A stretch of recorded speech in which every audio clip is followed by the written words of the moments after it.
So I'm Dan Deurloo, and I make records for a living, and I make gear for a living. I don't have a lot of hobbies. my gear building hobby has turned into a pseudo business thing along with making records. So I kind of turned my hobbies into jobs. The gear I make is so that I can make records. Before that, I was in a band called Epic Hero, and we toured for close to 10 years. We did probably, 220 to 300 shows a year. We did a lot of shows. So there was a couple things that made me want to start recording stuff. When I was an artist, we worked with a couple really great producers and learned a ton from them.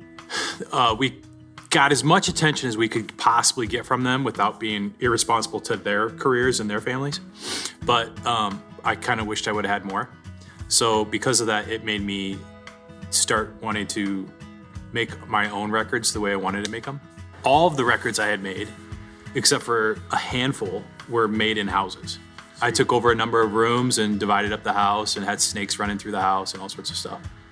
I worked on it while my kids or my wife were gone, and they would go out of town for a couple weeks at a time to go visit her family or something, and then I just take over the house and do all the noisy stuff. I needed to build a studio.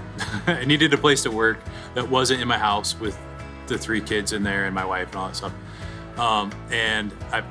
When I grew up on a ranch basically, and I've always worked in a barn. I've always wanted to work in a barn. I always have worked in a barn, except for when I lived downtown. It just felt weird. So when we found this place and there was a barn that I could build a studio into, that made sense. So we came out here, fixed up the house a little bit so it was livable, and then just started working on the barn. Well, Hugo is, it's got a small town feel to it, but it's still really close. I mean, we're 25 minutes to the airport basically. And I knew that all the stuff we had done in Nashville was basically not in Nashville, but in Franklin. And I figured if everybody's willing to drive from Franklin to Nashville, which is a longer commute from here to downtown Minneapolis, then I figured the same kind of thing could work here.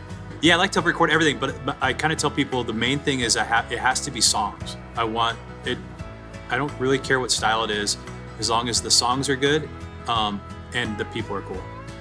If you're gonna make a record and you're the artist, then it's like you might make one record and that's it, and you want people to care about your opportunity, your record, And too many other times at too many other studios, just because of economics or whatever, they can't put the time that the artist wants to put into it.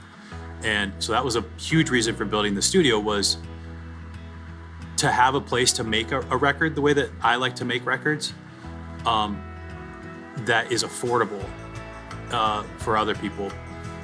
But when you make those kinds of records, it takes time. I mean, you're spending time with people, so you got to enjoy it. So you have to enjoy the space, and you have to enjoy the people you're with, and it has to be affordable. So that was a huge catalyst behind the whole why to build the studio.